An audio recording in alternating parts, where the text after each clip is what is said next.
நர்சரியில் வாங்கிட்டு வந்த அல்லிப்பூ செடியை கொக்கோ பீட்டும் நம்மளோட காட்டு மண்ணும் போட்டு இந்த 100 ரூபாய்க்கு கருப்பு கலர் டப்பு வந்து விற்பாங்க பார்த்தீங்களா, அந்த டப்புலேயே போட்டு வச்சிடலான்னு நல்லா போட்டு மிக்ஸ் பண்ணிட்டோம். மிக்ஸ் பண்ணி செடியை வந்து வச்சாச்சு.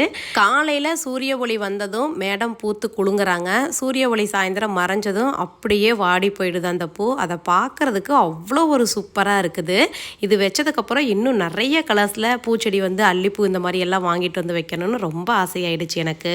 நம்ம வீட்டில் ஹாலில் போட்டிருக்கிற இந்த பெட்டில் வந்து பார்த்தீங்கன்னா பெட் கவர் எல்லாம் எதுவுமே போடலை. பார்க்குறதுக்கு அசிங்கமாக இருக்குது. பெட் கவர் வந்து போட்டு விட்டுடலாம் அப்படின்ட்டு த லிட்டில் வாட்ரூப் அப்படிங்கிற இன்ஸ்டாகிராம் பேஜிலிருந்து பெட் ஸ்ப்ரெட்டும் பில்லோ கவரும் வாங்கியிருந்தேன். இந்த மஸ்லின் டவல்ஸும் அவங்க பேஜில் இருந்தால் வாங்கியிருந்தேன். பாப்பா 2 பேரும் வியர் பண்ணியிருக்கிற இந்த ட்ரெஸ்ஸஸும் வாங்கியிருந்தேன். எல்லாமே குவாலிட்டி வந்து ரொம்பவே சூப்பராக இருக்குது. ப்ரைஸும் வந்து பார்த்தீங்கன்னா அஃபோர்டபுள் ப்ரைஸில் இருக்குது. இவங்க கிட்ட இருக்கிற திங்ஸ் எல்லாமே நல்ல குவாலிட்டியில் சூப்பராக இருக்குது. நம்பர் ஸ்க்ரீனில் தர இன்ஸ்டால் ஐடியா டேக் பண்ணுறேன், செக் பண்ணி பாருங்கள்.